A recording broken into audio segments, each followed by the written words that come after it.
Buenos días, tardes o noches, yo soy Norianis Bravo y vengo a hablarles sobre la antigua Grecia. Definamos un poco. Se refiere a aquel periodo de la historia griega que abarca desde la Edad Oscura de Grecia, comenzando en el año de 1200 a.C. y la invasión dórica hasta el año de 1146 y la conquista romana de Grecia tras la batalla de Corinto. Se considera generalmente como la cultura seminal que sirvió de base a la civilización occidental. Hablemos un poco de la literatura griega. La literatura griega es aquella literatura que se escribe en idioma griego en los primeros textos hasta la época del Imperio Bizantino. Las primeras obras se han conservado de la literatura griega se remontan en el periodo arcaico temprano, son los poemas épicos La Ilíada y la Odisea. Características de la antigua Grecia.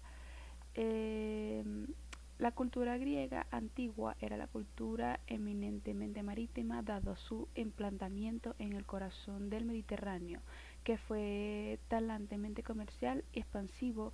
Se originaba político socialmente en la ciudad-estado llamadas polis, las principales las principalmente de las cuales fueron Atenas, Esparta, Corinto, Tebas. Su territorio podía clasificarse en la Grecia continental, la Grecia insular y la Grecia asiática. En todas sus culturas se hablaba el griego y cultivó ampliamente la filosofía y las artes, la política y la guerra, a pesar de evidentemente fragmentada política de su civilización. Los griegos tenían consciente de ser un pueblo único y singular. Las artes griegas.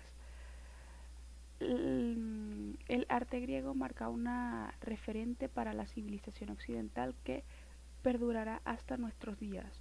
Los modelos griegos de la antigüedad son tenidos como los clásicos y los canónicos eh, escultóricos, y los estilos arquitectónicos han sido recreados una y otra vez a lo largo de la historia occidental.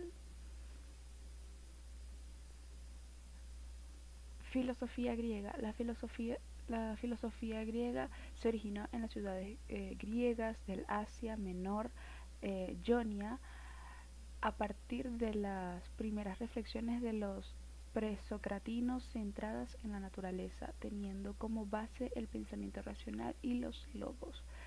Eh, ¿Cuáles son los tres principales filósofos griegos? Aristóteles, quizás en junto con Sócrates y Platón, parte de los tres filósofos famosos más importantes de todos los tiempos y que tuvieron una estrecha relación académica y personal a través de las décadas. La ciencia en la antigua Grecia. La ciencia y la tecnología de la antigua Grecia estaba desarrollada en la comparación a otros lugares. Hipócrates sobresalió en el campo de la medicina y la geometría. Fue desarrollado por Pitágoras y Euclides. Los griegos han contribuido mucho en el campo de las matemáticas, la geometría, y fue utilizada para medir la Tierra según los escritos por eruditos. Eh, el culto griego. El culto en Grecia podía ser de dos tipos, el público y el privado. El culto privado era el que se celebraba en el hogar, el cual solo participaba la familia que se residenciaba allí. En cada hogar se hallaba un altar donde se rendía culto a a Zeus y a los espíritus de los familiares difuntos. Los rituales consistían en oraciones, ofrendas y libaciones a los dioses. En el campo público era de dos clases: el rito painílico y el que se rendía a cada ciudad y a sus dioses. En estos cultos se celebraban fiestas, oraciones, rituales, plegarias, ofrendas, sacrificios y libaciones en honor a los dioses o a la diosa, matizadas con juegos gimnásticos y concursos. Los juegos más importantes eran los olímpicos. La mitología griega. Em, Quiero resaltar que la mitología griega es el ámbito religioso de los griegos, pues estos habían creado sus propios dioses. Se teoriza que estos eran basados en la misma cultura mesopotámica, pues obviamente hay muchas singularidades y muchos parecidos de una historia con la otra. ¿Qué es la mitología? Es el conjunto de mitos y leyendas pertenecientes a la cultura de la antigua Grecia que se tratan de sus dioses y héroes, la naturaleza del mundo, los orígenes y significados de sus propios cultos, prácticas y rituales. Formaban parte de la religión de la antigua Grecia que tenía como objeto el culto básicamente a los dioses olímpicos. Los principales dioses olímpicos se podrían decir aquellos que pertenecían a la eh, estructura olímpica. En ese caso estaba Zeus, Hera, Demeter, Poseidón, Apolo, Hermes, Atenea, Ares, Dionisio, mmm, incluso Hefesto, Afrodita. ¿Qué otro dios? Bueno, creo que esos eran los dioses principales. Eh, porque Salto, a pesar de que Hades también se podría considerar un olímpico, y Hestia, pues ella designó su puesto para entregárselo a alguien más. Hades realmente no vivía en el Olimpo como tal. Y Poseidón, a pesar de que también tenía su reino, que venían siendo los mares, tenía la habilidad de poder salir de su reino con más libertad que el mismo Hades, puesto que eh,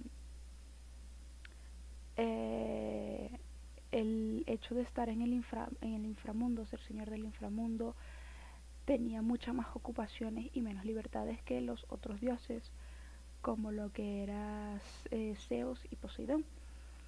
Eh, los dioses principales serían Zeus, que es eh, dios y señor de todos los dioses, también dios del trueno.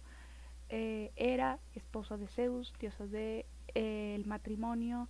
Demeter, diosa de la cosecha, de la agricultura. Poseidón, señor de los mares, de los ríos, todo, o sea, todo ámbito acuático era Poseidón. Hades, como había dicho, rey del inframundo. Apolo, era el dios del sol, em, de las artes, de la belleza masculina, de el arco y de la flecha, de las artes de la medicina. Estia es la diosa de la hoguera, del hogar. Hermes era el dios de la mensajería. Atenea era diosa de la estrategia, de la inteligencia. Dionisio, dios del vino y de las fiestas. Ares era el dios de la guerra y del estereotipo masculino, viril de un hombre. Artemisa era diosa de la caza, de las vírgenes, de los animales del bosque. ¿Qué otra cosa? Tenemos a diosas como Hécate, que es diosa de la brujería y de la hechicería. Tendríamos a Eros, dios del amor. Tendríamos a Afrodita, diosa de la belleza, eh, del amor, hasta que su hijo Eros eh, la suplantó, ¿verdad? Eh, Perséfone, hija de Demeter, diosa de la primavera, esposa de Hades, y entre otros dioses. Realmente hay muchos dioses. Eh, y algo así se basaba las funciones de cada uno de ellos.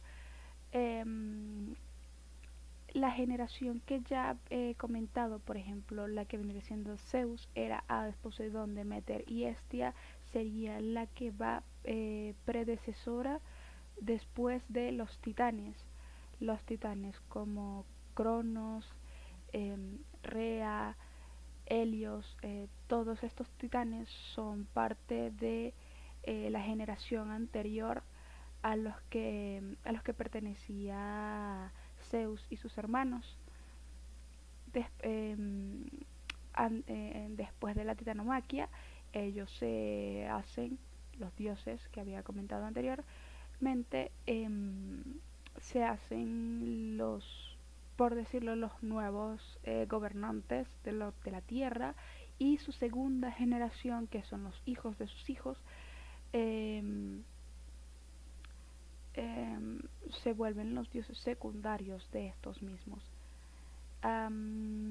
Es curioso cómo los griegos tomaban este tipo de mitos para poder explicar eh, prácticamente lo que sucedía a su alrededor, o los fenómenos que ellos no podían explicar de alguna manera científica. Entonces estos venían y acreditaban a sus dioses este tipo de cosas, de fenómenos.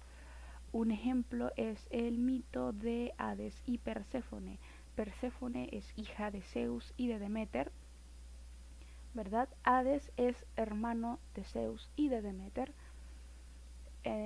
Hades se sentía bastante solitario en el inframundo, y pues buscaba una esposa, quería tener una esposa. Zeus recuerda que tiene una hija con Demeter y sabe que no solo es una mujer hermosa, sino que también está soltera y es perfecta para su hermano Hades, así que se la ofrece en matrimonio. Este dios consciente que de esto le consiente este acto de que suceda. Hay muchas versiones de este mito, pues se dice que Hades abrió la tierra y capturó a su sobrina y la secuestra y la hace cautiva en el inframundo. Otra habla de que él se presenta ante ella de la misma manera, abre la tierra, eh, sale de esta grieta y se presenta ante ella, cautiva a Perséfone, y ella se va de manera voluntaria con él. Demeter, al enterarse de la desaparición de su hija, abandona su sus deberes como diosa, y ya pues se desentiende de la tierra cae en deplorables condiciones, se seca, se vuelve fría, y pues ella va y le sirve a un rey que le permitió vivir con ella y hasta cuidaba de sus hijos. Zeus, al darse cuenta de las terribles condiciones en las que estaba la tierra, va y le implora a Demeter que vuelva otra vez a sus actividades. Demeter acepta con la condición de que su hija vuelva con ella. Zeus vuelve a hablar con Hades y convence a su hermano que libere a Perséfone para que Demeter pueda seguir con sus actividades como diosa. Hades acepta, pero antes le da de comer a Perséfone unas semillitas de granada. Estas semillas, si tú comes algo en el inframundo, automáticamente perteneces a él. ¿Qué pasa? Perséfone comió 6, dando a, dando a entender que ella se volvió parte o miembro de del inframundo. Em, Pasan los tiempos, ¿verdad? Esta se libera, esta sale al exterior, es recibida por Demeter. Demeter recibe y ve a su hija, y esta le explica que ella tiene que volver los próximos 6 meses con entonces Entonces, pues Perséfone tiene que volver al inframundo como señora del inframundo durante los próximos 6 meses y así sucesivamente. Esto explicaba más que todo las estaciones, ¿verdad? Este, entonces, así se explicaban ellos mismos como las estaciones cambiantes eran obra de sus dioses, de que Demeter se sentía deprimida por no tener a su hija con ella durante 6 meses, que estaba en este en el inframundo. Cuando volvía con ella, pues nuevamente todo volvía a florecer. Eso fue todo. Espero que les haya gustado mi exposición.